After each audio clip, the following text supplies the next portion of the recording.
안녕하세요. 제가 이번에 가지고 온 종목은 글로벌 텍스프리를 가지고 왔습니다. 자, 일단 지금 특정 뉴스 때문에 급락해서 회복을 못하고 있는 상황이죠. 그래서 분석을 한번 해볼까 하는데 들어가기 전 구독과 좋아요 꼭 한 번만 눌러주시면 너무나 감사드리겠습니다. 자, 일단 글로벌 텍스프리가 왜 빠지게 되었다?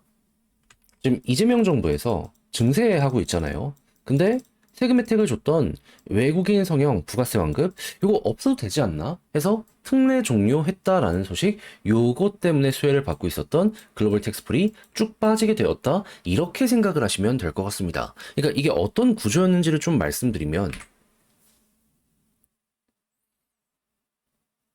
그 성형술이나 이런 부분은 기본적으로 가격이 비싸단 말이에요. 그런데 부가세를 환급을 해주는 요게 이제 나타나게 된다면은 의사들 입장에서는 시술이나 수술에 대한 가격을 낮춰서 경쟁력을 확보하게 될 수 있어요. 그럼 해외에서 한번 받으러 와볼까? 그러면 굉장히 저렴한데 퀄리티가 좋네? 몰려들게 될 거잖아요. 근데 이 사람들이 수술만 받고 그냥 갑니까? 회복을 하면서 호텔에도 묵을 거고 쇼핑도 엄청나게 할 거고, 그러니까 이게 어떻게 보면은 내수 관련해가지고 굉장히 도움도 많이 되는 이런 게 있다 보니까 과거의 정부가 이를 진행하게 되었다, 이렇게 보면 될 것 같아요. 실제로 2016년에 이 관련 정책이 진행이 되고 난 다음에 한국에 이 의료 관광이 엄청나게 흥하기 시작했다라는 거 여러분들도 기억하시게 될 겁니다. 근데 왜 하필 정부는 이걸 지금 타이밍에 없애게 된 걸까? 이걸 한번 생각을 해보면 전 핵심은 이거라고 봅니다. 일단 첫 번째, 과거에는 가격이었다면 지금은 K 컨텐츠, 뭐 드라마나 예능이나 아니면 K-팝 이런 것들이 흥하다 보니까 나도 저 가수들처럼 되고 싶다라고 해서 오는 사람들도 굉장히 많다라고 하거든요. 가격이 중요한 게 아니라, 그러니까 문화적인 부분이 가장 중요하다, 이렇게 생각을 할 수 있는 거죠. 그러니까 당장 성형외과 뭐 지금 돈 많이 버는데 굳이 지원할 필요 없고, 그리고 우리가 이걸 안 한다라고 해서 오려고 했던 사람이 안 오는 것도 아니기 때문에 우리는 그냥 이제 오랫동안 투자했으니까 좀 회수를 할 단계, 이런 타이밍이 온 게 아닌가, 이렇게 보지 않았나 정부에서.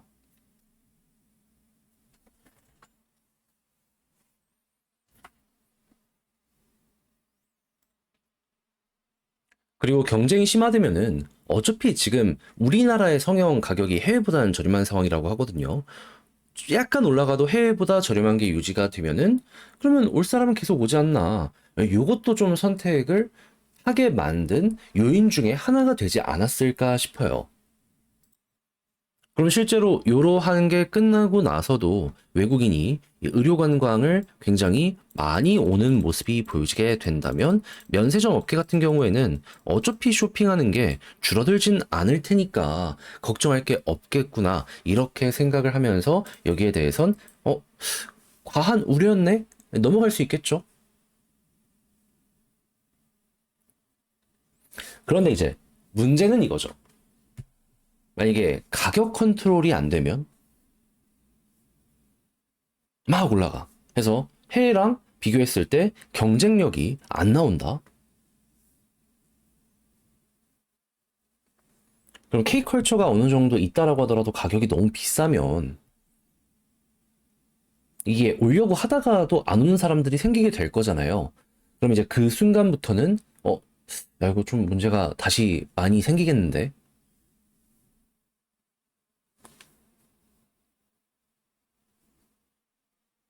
이렇게 보시면 될 것 같습니다.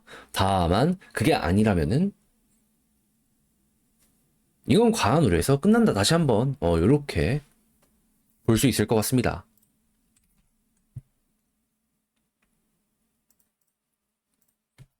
현재 이런 상황에서 현재 외국인이나 기관은 어떻게 판단을 하고 있는지를 살펴보면은 아, 말도 안 되게 폭락하는 모습이 보여지고 있죠. 그러면 어쨌든 우리나라로 외국인 관광이 점점 늘어나고 있는 건 사실이니까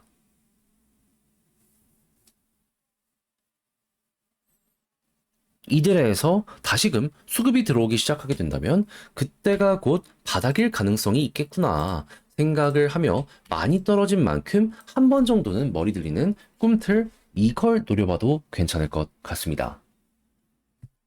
근데 만약에 또 계속 떨어지는데 수급이 안 들어오면 그때는 조금 머리 아프더라도 현재 위치에 대해서 정리를 조금 어느 정도씩 해야 되나 진지하게 생각을 해봐야 될 것 같습니다. 근데 다만 벌써 좋은 내용이 들어오고 있는 것보다 연기금이 이젠 좀 싸다라고 생각을 하면서 들어오고 있다라는 겁니다. 그럼 다른 기관들이랑 외국인도 들어오면 그냥 이 또한 지나가리 넘어가시면 될 것 같아요. 그럼 이제 현 상황에서 지지라인은 어디를 보는 게 좋다? 241선 이탈 안 하면 굳이 정리할 필요는 없을 것 같고 차트적으로 이제 올라갔을 때 어느 위치에서 어디를 뚫느냐가 제일 중요해지게 되거든요. 근데 만약에 121선이랑 241선 사이에서 왔다 갔다 하는 횡보의 구간이 보여지게 되잖아요. 그럼 61선 여기 내려와서 돌파할 때까지 좀 기다려야 됩니다. 근데 61선이 아무래도 3개월 선이거든요. 떨어지기까지 한 2달은 못해도 기다려야 될 겁니다. 추세 전환하려면 한 3개월 걸릴 수도 있고. 그래서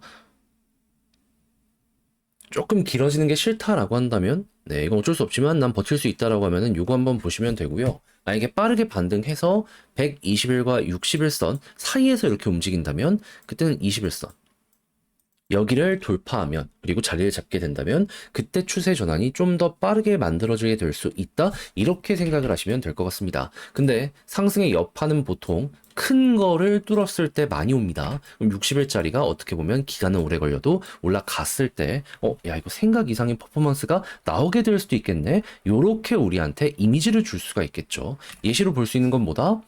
여기 120일 60일 있는데 21선 돌파니까 이렇게 갔잖아요. 그리고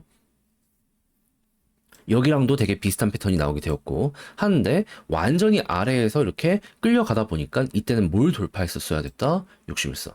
그러니까 제가 말씀드린 이렇게 두 가지 포인트만 생각을 하면서 반전의 시작점을 우리가 하나씩 맞춰가면 될 것 같아요. 그럼 지금 본 걸 바탕으로 글로 쓰며 영상 최종적으로 마무리 한번 해보도록 하자면 첫 번째 나오는 뉴스 부가세 환급 안 된다라는 부분 때문인데 근데 이럼에도 불구하고 관광객이 유지가 된다면 걱정 안 해도 될 것 같다.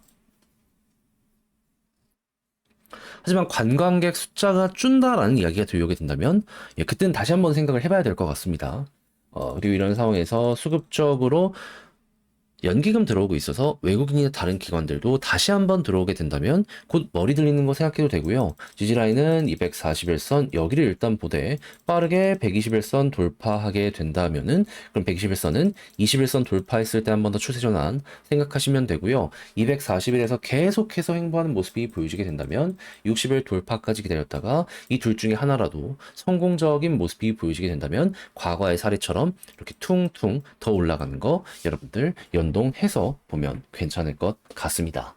자, 이렇게 하여 글로벌 텍스 프리 한번 열심히 해봤는데 어떻게 여러분들께 도움이 되었을지 모르겠습니다. 잘 보셨으면 좋겠고 전 다음에 더 좋은 영상으로 다시 인사드리겠다라고 말씀드리며 이상 주식 정리해드리는 주정남이었고요. 끝으로 구독, 좋아요 눌러주시고 저는 다음 주에 또 뵐 수 있었으면 좋겠습니다. 감사합니다.